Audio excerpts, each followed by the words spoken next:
Hello everyone. Okay, welcome back to our English lesson.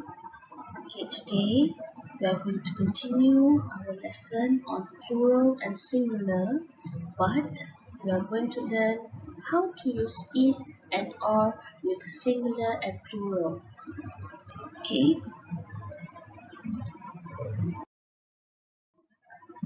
okay. Now we have to do at is first. Okay, we are going to do at is first. Okay, when are we going to use is? Okay, we are going to use is for one thing, one person, or one animal.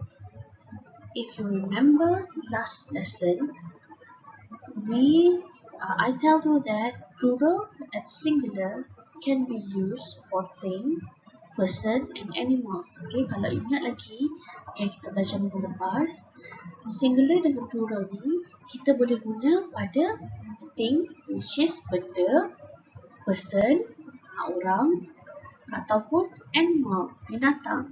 Kita boleh guna dekat tiga benda ni. Benda, orang, dan haiwan. Okay. Is kita boleh gunakan untuk satu benda. Okay. Untuk satu benda. Okay. Untuk satu orang. Ataupun satu haiwan.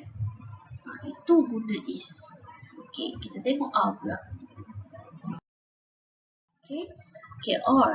Are means are for more than one thing, more than one person, or more than one animal. Okay, kita guna are untuk benda yang lebih daripada satu, orang yang lebih daripada satu, binatang atau haiwan yang lebih daripada satu. Okay, we are going to use are for more than one thing. Okay, lebih daripada satu benda, more than one person, lebih daripada satu orang, more than one animal, lebih daripada satu haiwan. Okay? Okay. Now we are going to look at how is and are is used in sentence. Okay, macam mana kita nak guna is dengan are dalam ayat. Okay? There is a teacher. Okay, kat sini kita cakap ada seorang guru. There is digunakan untuk singular. There is used for singular. Okay, macam mana kita nak tahu dia tu singular, dia tu adalah satu. Kalau tak ada gambar, macam mana kita nak tahu teacher tu satu? Okay, first, okay, yang pertama kita tengok ada perkataan a. There is a in front of the noun. Sebelum noun ada perkataan a. Okay, second, okay, cara kedua kita nak tahu dia tu singular. Okay, belakang teacher ni dia tak ada S. There's no S after the word teacher. Okay, jadi kita guna is untuk satu. Okay, okay. Let's take a look at are. Okay, there are 3 teachers. Ada 3 orang guru. Okay, are. Macam mana kita nak tahu are ni kita guna dekat plural? Macam mana kita nak tahu ayat tu adalah plural? Okay, first, okay, yang pertama kita tengok ni, sini. 3 kan lebih daripada 1. Bila lebih daripada 1 maksudnya plural. Ayat itu adalah plural. Okay, and second, okay, cara kita nak tahu, cara kedua kita nak tahu is when the word teacher kita add S. Bila ada teacher tu jadi teachers, maknanya ayat itu adalah plural. Okay, second example. Okay, next example.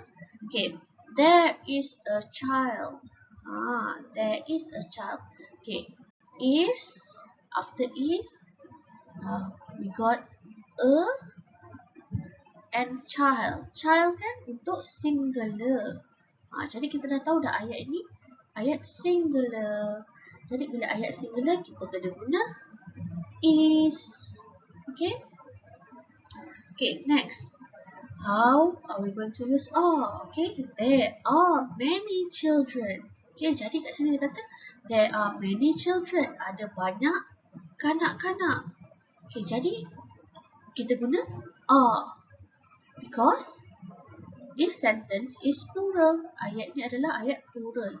Okay, ayat plural sebab ada perkataan many. Many is banyak. Okay, bila kita cakap banyak, mestilah lebih daripada satu. Okay, so there are many children. Children pun kita dah tengok kat situ. Children adalah plural. Okay, kalau singular child, kalau children ramai. Okay, next. Okay, how we going to use is and are for things. Okay, there is a book. Okay, there is a book. Ada sebuah buku. Is. Selepas is mesti ada a. Mesti ada a. Okay, kalau ada perkataan a je, depannya mesti is. Okay, there are many books. Ada banyak buku. Many books. Books ada s. Okay, next. Things, untuk benda lagi. Untuk benda, there is a car. Ada sebuah kereta. Is, nampak? Perkataan is mesti ada a. Belakangnya mesti ada a untuk menunjukkan dia singular, dia satu. Okay, there are two cars. Bila kita guna are, belakangnya mesti lebih daripada satu. Two cars, two books. Okay, jadi car kena tambah s. We have to add s to show plural. Okay, next. Animals. Okay, animals. There is a rabbit. Ada seekor arnab. There is, nampak is. Selepas is, must have a. Mesti ada a. Okay, there are 10 rabbits. Ada 10 ekor arnab. 10.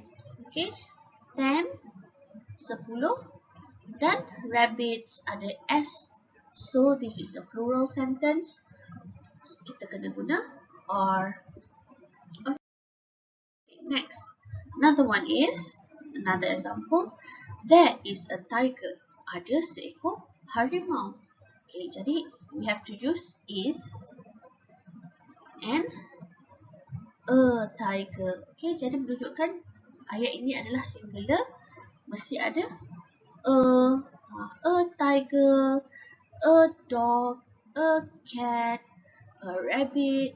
Itu semua menunjukkan ayat itu adalah singular dan kita kena guna is sebelum dia. Okay, jadi kalau ada a, kita kena guna is. Okay, macam tu. Okay, there are 4 tigers. Ada 4 ekor harimau. So, macam mana kita nak tahu ayat ni plural? Okay, we look at this. Okay, 4. Okay, 4. Sebelum 4 mesti guna sebab more than 1. And okay, at the back of the noun we must add s. Okay, selepas perkataan tiger untuk menunjukkan dia plural, banyak lebih daripada satu, we must add s. Kita kena tambah s. Okay, I hope everyone can understand. Okay, if you don't understand, kalau tak faham, you can ask teacher anytime. Boleh tanya teacher. Okay, boleh message teacher kalau tak faham. Okay, now you can look at your fun book. You can do the exercise in your fun book on page 123 and 124. And after you have finished, please capture a picture and then you have to send it on Telegram. Kalau dah siap, boleh ambil gambar dan hantarkan ke Telegram. Okay? I hope to see you again. Take care. That's all for now. See you in the next lesson. Bye.